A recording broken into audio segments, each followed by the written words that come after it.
me guys is visible na siya? It's visible to me. Okay, so everyone, group 3 of ACA4, and we're going to report about our answers in asynchronous activity number 3. So my members are Amindato, Aranas, yours truly, Bana, Magno, and Magsipo. So for Amindato, he could not attend for the video recording due to their church reasons. So he provided his video record that is already attached in the PPT. So let's start with number 1. Hello, I am Rica Rosarenes and I will be discussing number 1. So number 1, discuss the 3 basic means by which a firm can go about achieving synergy and creating value for its shareholders. There are 3 basic means to create value. So there are 3 basic means to create value. First, through acquisition or mergers. A corporation can directly acquire assets of a firm and competencies. Second is the corporation may agree to pool the resource of other companies with their resource base, commonly known as a joint venture or strategic alliance. And third is corporation may diversify into new products, markets, and technologies through internal development called corporate entrepreneurship or internal development. It involves leveraging and combining resources and competencies of the firm to create synergies and enhance shareholder value. Next slide, please. So, acquisition or mergers. Both terms often refer to the joining of two companies, but there are key differences involved in when to use them. A merger occurs when two separate entities combine forces to create a new. In the merger, two companies are on equal footing. Meanwhile, an acquisition refers to the takeover of one entity by another. It entails a combination or consolidation of two firms to form a new legal entity. Some of the most famous and successful examples of merger and acquisition deals that have occurred over the last few decades include Google's acquisition of Android. Next slide, please. In the past, Android was just a nobody because Microsoft and Apple dominated the whole industry. However, due to Google's acquisition, Android has become one of the most successful. As of May 2020, 47% of smartphone owners used a Google Android device. Other examples are Disney acquisition of Pixar and Marvel and the merger between Ixon and Mobile. Next slide, please. So we have here the advantage and disadvantage of acquisition and merger. So advantage, it improves economic scale. A larger a larger business or one that has joined forces with another business will typically have higher needs in terms of material and supplies. By purchasing the necessary raw materials and supplies at higher volumes, the business can improve its scale through lower cost and potentially pass those lower costs onto the end consumers. Another is lower labor cost. A merger or acquisition may result in multiple staff members doing the same job at each individual company. By coming together and eliminating extraneous staff, a business can reduce its overall labor cost while maintaining a stronger, more effective labor force. Those involved in the merger and acquisition may review the performance of individuals in similar roles and choose the best talent for each position in the new companies. So, synergies are typically described as 1 plus 1 equaling to 3. The values that comes from two companies working together in tandem to make something far more powerful. An example is provided by Disney acquiring Lucasfilm. So Lucasfilm was already a huge cash generator through Star Wars franchise, but Disney can add them park rides, toys, and merchandise to the customer's offering. Another is increased market share. When two companies come together that operate in the same industries or provide similar goods or service, the newly formed company can enjoy a greater market share, tapping into the resources that both bring to the business deals. Another is faster strategy implementation. Mergers and acquisition may be the best way to make a long-term strategy to become a mid-term strategy. Suppose the company wants to enter the Canadian market. It could build from the ground up and hope that it reaches the desirable scale in 5 to 10 years. or it could a business its clients base, distribution, and brand value and benefit from them all upon closing of the acquisition. This is also goes for areas like new product development and R&D, where an organic strategy can really match the speed provided by mergers and acquisition. And lastly is more financial resources. All companies involved in a merger or acquisition pool their financial resources, increasing the overall financial capacity of the new company. New investment opportunities may present, or the company may be able to reach a wider audience with a larger marketing budget or more significant inventories. And these are its disadvantages of merger and acquisition. So, increased market share can lead to monopoly power and higher prices for consumers. And then a larger firm may experience these economies of scale, like it will be harder to coordinate and communicate because the company will be bigger. So another is increased legal cost. Merging the companies is a legal business transaction that often requires the involvement of several key professionals. Those involved will typically have to bring in lawyers who specialize in this type of deal, as well as financial professionals who can assist with assets and other financial details. The legal costs associated with merging and acquiring can be high. Another is expenses associated with the deal. In addition to the need to pay the professionals assisting with the logistic of the mergers or acquisition, the business that is acquiring the other would be responsible for paying a sum of money for that business and its asset. That cost may be viewed as a disadvantage for the business. And lastly, it's potentially lost opportunities. The time, energy, and money that goes into a merger acquisition could require the businesses involved to forego other potential opportunities. Next slide, please. And the second one is the strategic alliance or joint venture. Strategic alliance are agreements between two or more independent companies to cooperate the manufacturing, development, or sale of the products and services, or the other business's objectives. While a joint venture is a business arrangement in which two or more parties agrees to pool the resource for the purpose of accomplishing a specific task. Next slide, please. The deal between Starbucks and Barnes and Nobles is a classic example of a strategic alliance. So Starbucks brews coffees while Barnes and Nobles will supply the books that you can see in the any Starbucks stores.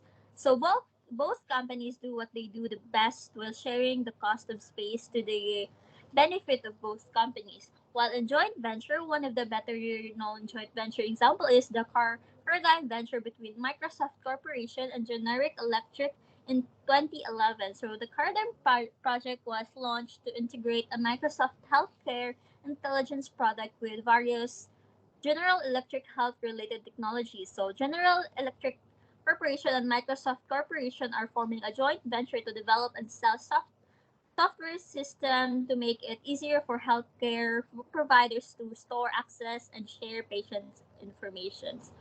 So these are the advantages and disadvantages of joint venture. Next slide, please. So advantages. So one of the most important joint ventures advantages is that your business will grow faster and it will increase productivity and generate greater profits. Another is joint ventures often enable growth without having to borrow funds or look for outside investors. Another benefit of a joint venture is its flexibility. For example, a joint venture can have a limited lifespan only cover part of what you do, thus limiting the commitment for both parties and the business. So these are the disadvantages of joint venture. Joint ventures can pose significant risk relating to liabilities and the potential for conflicts and disputes between partners.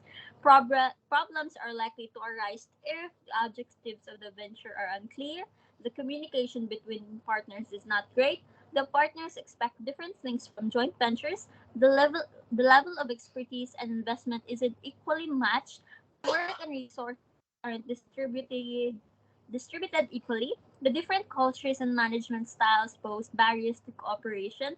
The leadership and support is not there in the early stages. The venture's contractual limitation pose a risk to a partner's core business operations. And lastly, partnering with another businesses can be complex because it takes time and effort to build the right business relationship, and even then it can be difficult to completely avoid all the issues. Next slide, please. So these are the advantages of strategic alliance. So although strategic alliance create value, these are the advantages of strategic alliance. So current operations are improved due to economic of scale from successful strategic alliance, and it's the ability to learn from the other partners and the risk and cost being shared between partners. The other advantage is that changing the competitive environment to creating technology standards. For example, Sony and Panasonic announced to work together to produce a new generation TV. This would help set a new standard in the competitive environment. These are the disadvantages of strategic alliance.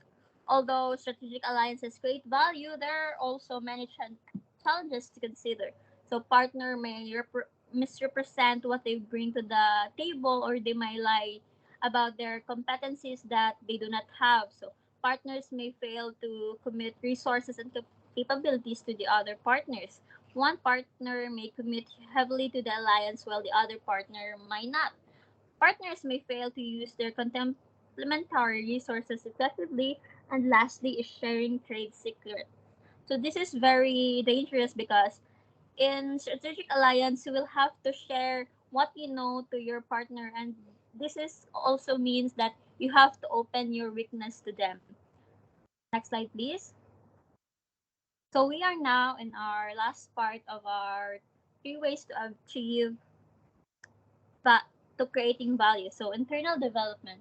Internal development refers to growth that happens when an organization or company uses its own resources to grow the company. So the main aim of the internal development is to boost sales, increase efficiency, handle customers better, and generally help in expanding the company. Sony and the Minnesota Mining and Manufacturing Corporation, for example, are known for their dedication to innovation. Next slide, please. And cutting edge technologies.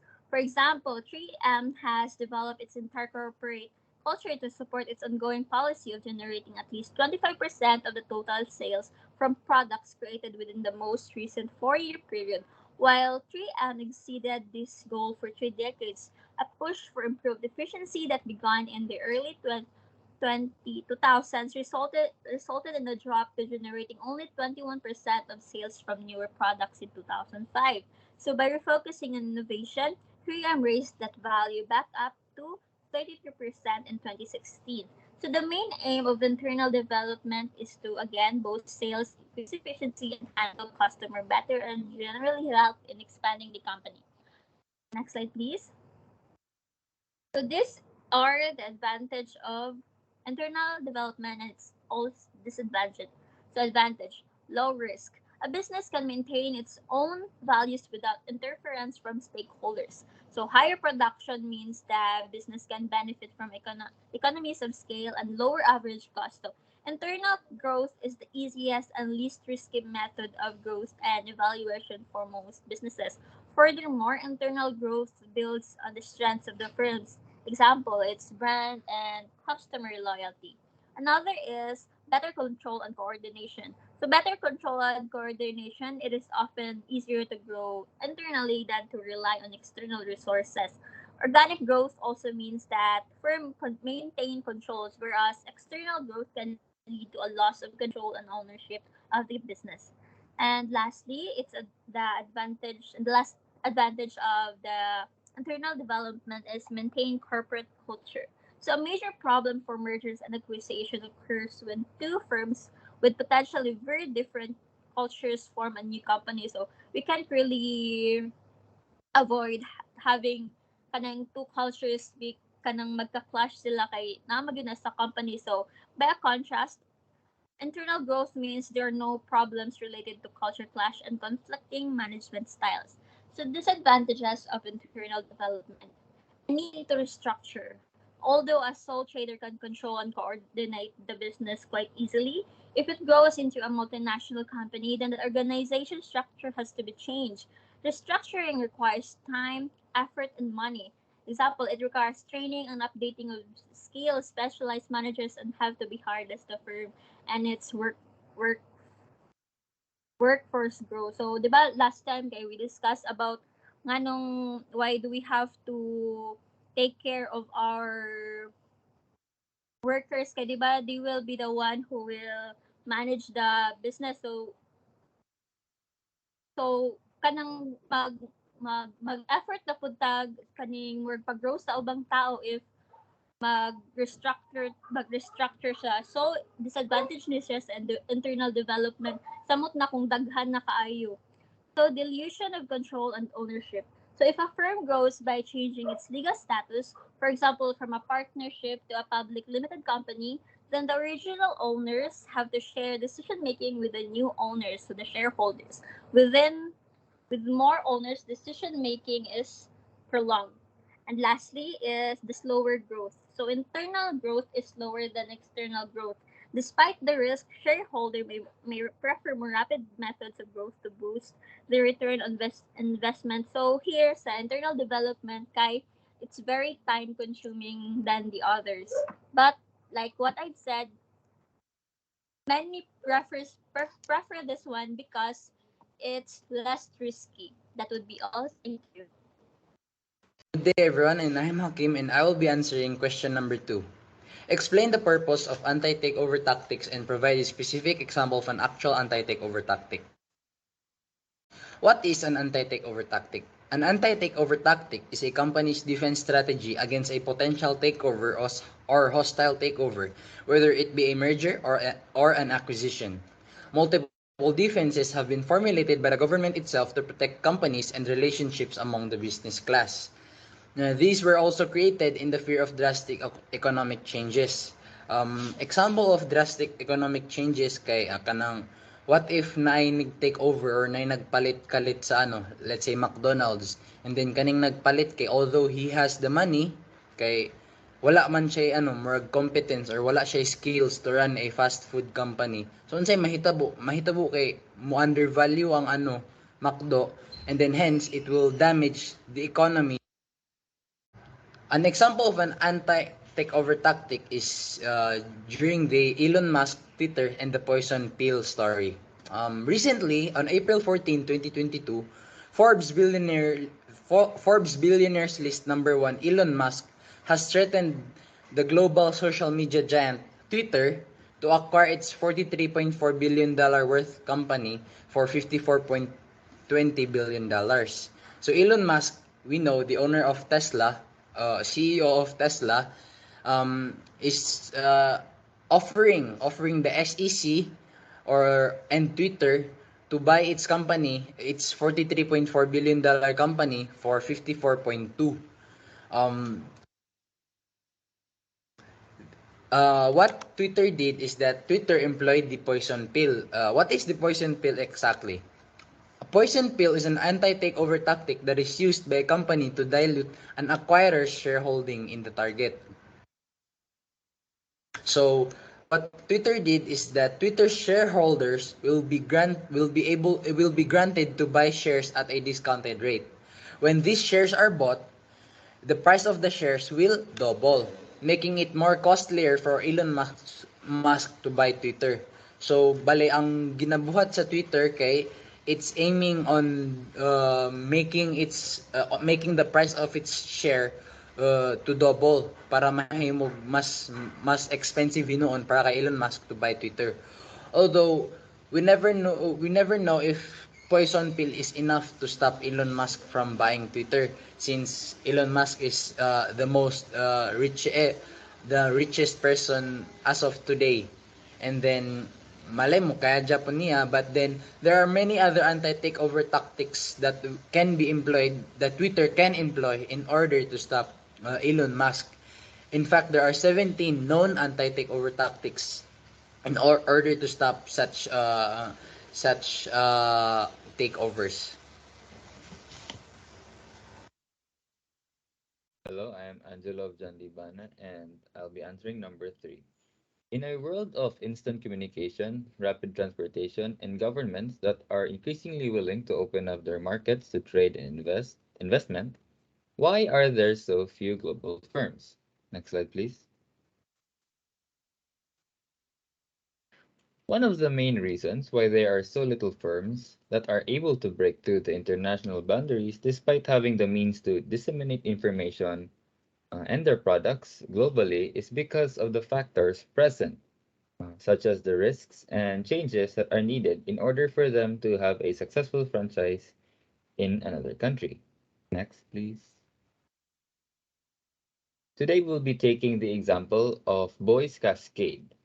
In the 1990s, Boy's Cascade is a large vertically integrated wood products manufacturer in the US. So they decided to expand to Brazil, where it acquired timberlands and built a new mill. Operating in Brazil, however, turned out to be much more difficult than expected because of regulatory, political, and cultural differences. Management attention, including frequent trips to Brazil, took far more time than for a small similar plant at home. While Boyce was able to make the business profitable after a few years, the profits were not high enough to justify the added investment needed and the disproportionate drain on top management time. Then, in 2008, Boyce threw in the towel and sold the Brazilian operation to a local paper company for 47 million.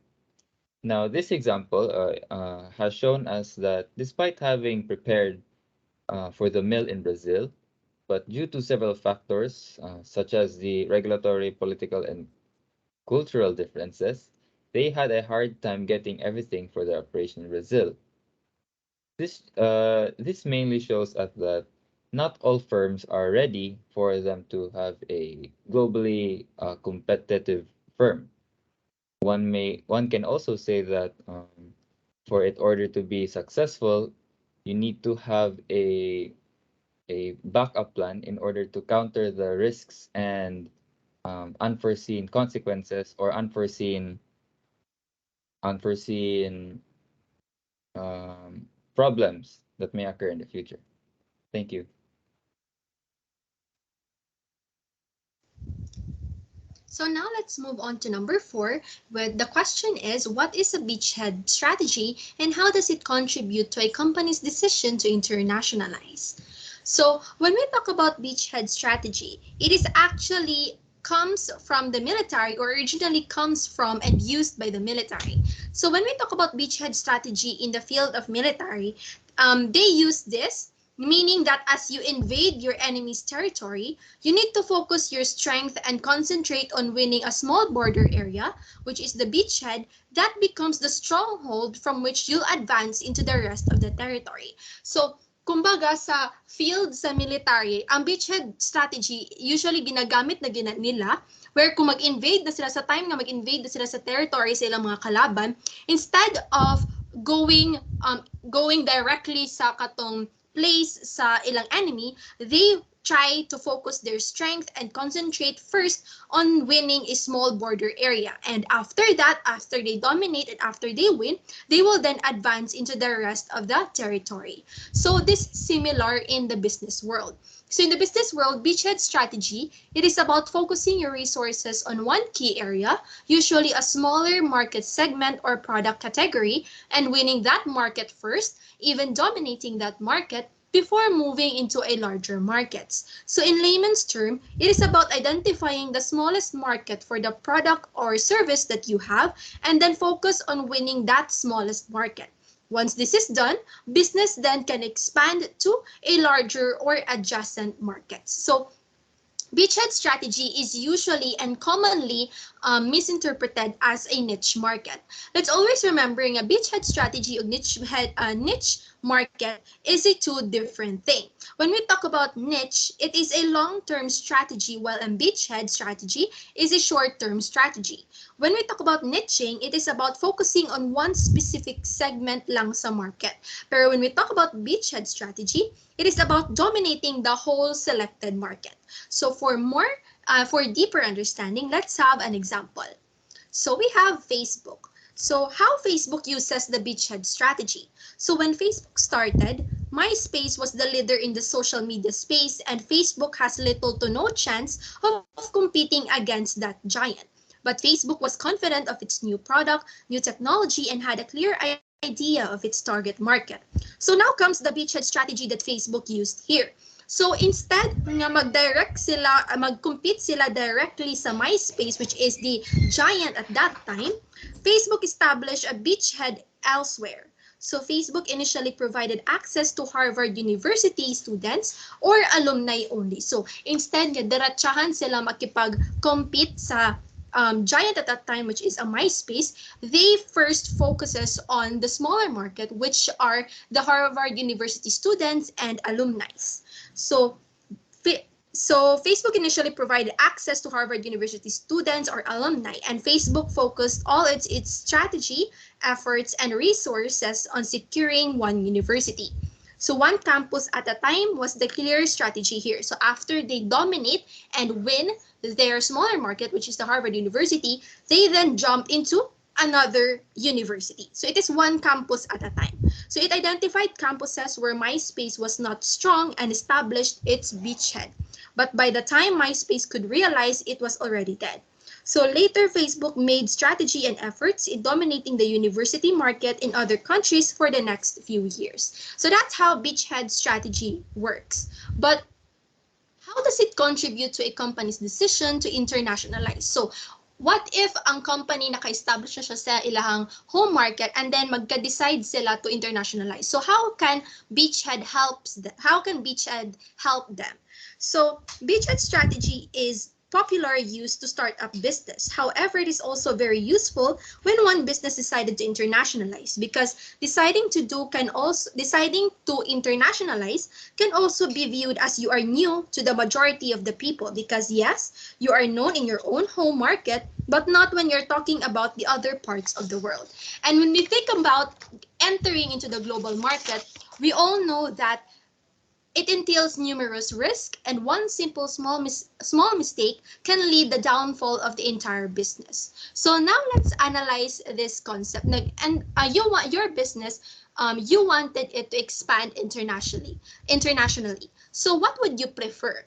A direct, visible frontal attack that attempts to immediately compete from those numerous strong, well-known competitors, or you enter and establish a foothold first while remaining invisible to the major players. So, di ba, most probably mag-choose ta sa second option rather than one, because naturally bago ta, di ba? So, if you wanted to compete on the well-known, like well-established competitors in the global market, it's like you're committing a suicide. So, what's the best thing to do is that we need to establish a foothold first. So that's how beachhead strategy helps the firm, who are the new entrants in the global market, to overcome the existing barriers to entry and establish a foothold first while remaining invisible to the major players in the given market. So because of that, it teaches the firms to enter first silently in the global market rather than entering with the intention nga monon imong firm kaagad. It's because this buys you time to make transition into a more defensible position, and it also allows you for the careful planning of responses to likely competitive attacks as the beachhead is expanded. So, di ba mas better if you enter in the global market, you establish a foothold first, mag-secure sa ka, and then you will observe on what's happening in the industry that you are in. So you will observe what are the weaknesses or the disadvantages of your competitors, as well as what is the problems on your industry that you are in. And then you will have time to work it out and make it as your advantage. So this is actually what happened to Komatsu. So Komatsu is a Japanese brand and is a global leading manufacturer of construction, mining, and forestry equipment, as well as forklift and industrial machinery. Pero before that, Komatsu, even by Japanese standards, they were considered as a losing proposition. However, what Komatsu's management did is that when they decide to internationalize, they first establish a foothold and bought some time for the firm to alter its strategy and abilities and took on the giant in the industry, which is Caterpillar at that time. So they did not took on the giant like direct head-on attack, but by careful consideration of what products and customers were not being well served by the Caterpillar, and in what geographic areas was Caterpillar either not present at all or only represented in a minimal fashion. So in short, nisulod sila sa global market, they establish a foothold first, and they carefully consider what are the products and customers nga wala kayo na serve ni Caterpillar, as well as unsa sad ang mga geographic areas ng Caterpillar wala kayo siya na present. So they focus what's its giant competitors' weaknesses and silently working on it and make it their advantage over them. So aside from that, and what's the good thing about Komatsu is because aside from considering the disadvantages from their main competitors, they also look at or take advantage of the traditional problems that occurs on the industry that they are in. So example, pag na ay common problems sa industry ng ilang gisudlan, which is manufacturing company, they silently work on it and make it their advantage. So as a result, they exceptionally successful in the pursuit of this strategy and its efforts to surround Caterpillar internationally. So that's how Beachhead contribute to a company's decision to internationalize. So let's move to the next question. Good day, everyone. I am Anne-Sophia V. Magsipok, and I will be answering question number 5. How can new ventures successfully deploy cost leadership strategies, given that they are not likely to be in a position to take advantage of economies of scale, have the capital to increase scale economies, or have the knowledge gained from experience to make cost-saving improvements? Next slide, please. One of the finest ways firms achieve and retain success is by doing more with less. Lowering costs and increasing efficient use of resources can help a business find a viable opportunity to enter a new market. We can recall from chapter 5 that there are 3 features of low-cost approach, which includes operating at a large enough scale to spread costs over economies of scale, and making substantial capital investments in order to increase scale economies. And this also includes using knowledge gained from experience to make cost-saving improvements. However, these features or elements of cost leadership strategy may be unavailable to startups as these ventures are still starting and are typically small and usually don't have high economies of scale relative to their established competitors. Next slide, please. Taking all considerations, how can new ventures successfully deploy cost leadership strategies?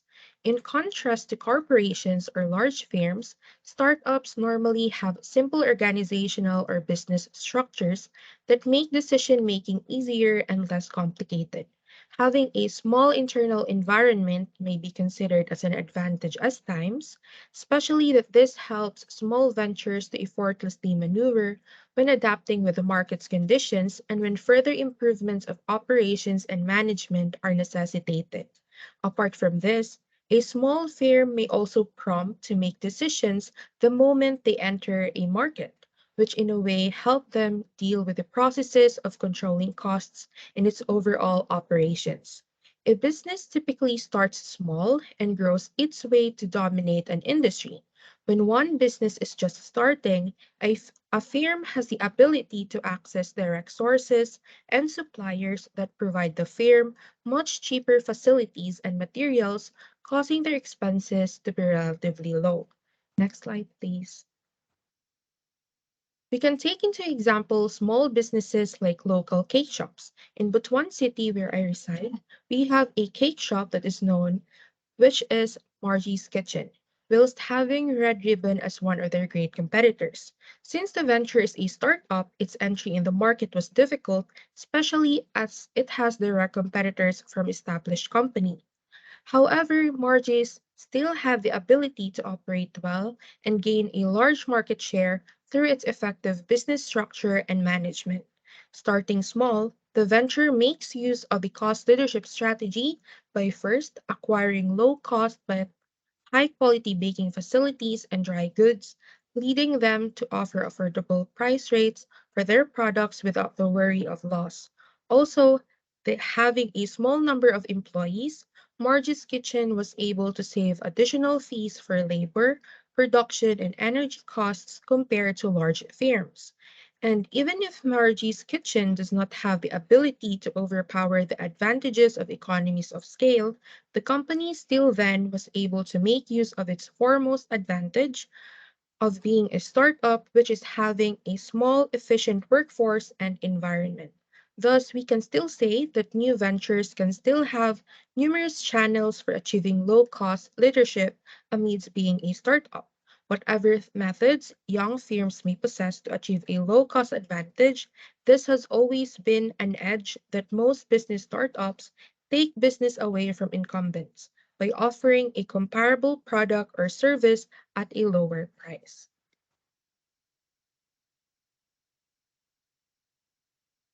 Hello everyone, my name is Sharon Janet Magno and I will be the one answering question number 6. What are the competitive dynamics and how does this explain why strategies evolve in response to the actions of close competitors? Next slide please.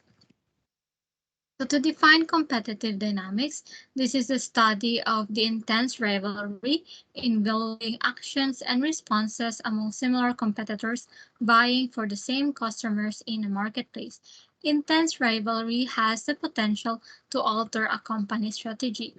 Typically, new entry is the most common reason why a cycle of competitive actions and reactions gets started, just like the example in the report of the entry of Microsoft in the market and Netscape's response to this threat. But remember that competitive dynamics does not only handle two or three companies, but rather it studies the industry as a whole. So because of these existing threats, companies are forced to develop strategies and actions to protect their shares in the market. And as a businessman, you will always think of a competitive edge in your company to have an upper hand over your competitors. Next slide, please. So to better grasp the strategies and responses implemented by companies is to take a look at the smartphone industry. So this market is very fast-paced, continually improving their products and continually attacking their competitors. Phones are gradually becoming high-tech as time goes by, so firms must be able to keep up with the latest technology. And their strategy would be to continually and rapidly innovate new products to gain a competitive edge over the others, as innovation is always the key factor in surviving this industry. Like how Samsung released different models of flip or foldable phones in the market that gains attraction to the customers because of their unique outer design, and other companies would rely on their software functionality like storage capacity, camera quality, or has a sturdy hardware. However, the response of their competitors may be through imitation, because if one company has successfully innovated or tweaked their software that suited the taste of the masses, others would follow through by imitating what they did and try to install it in their products. Then the company would then lose its advantage in the market.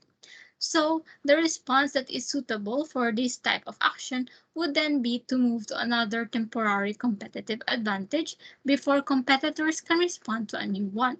Smartphone companies then use their own products to launch new ones that are superior to the past ones before competitors can learn how to do a successful imitation. Example of this is iPhone iPhone just released the iPhone 11 Pro, and a year later they released iPhone 12.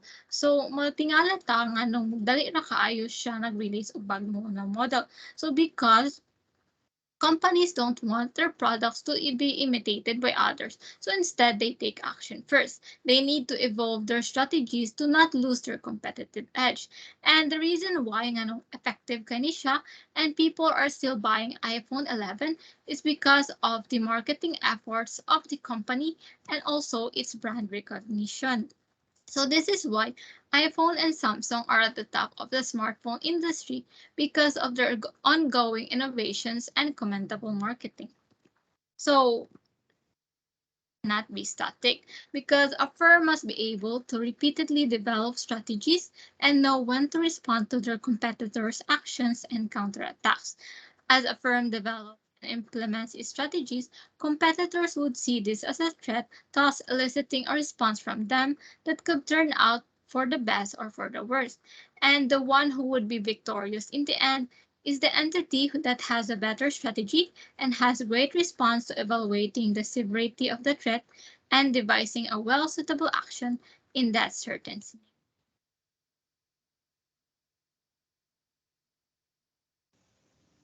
So that's all for our answers. So can I ask everyone to turn on their cameras before we end?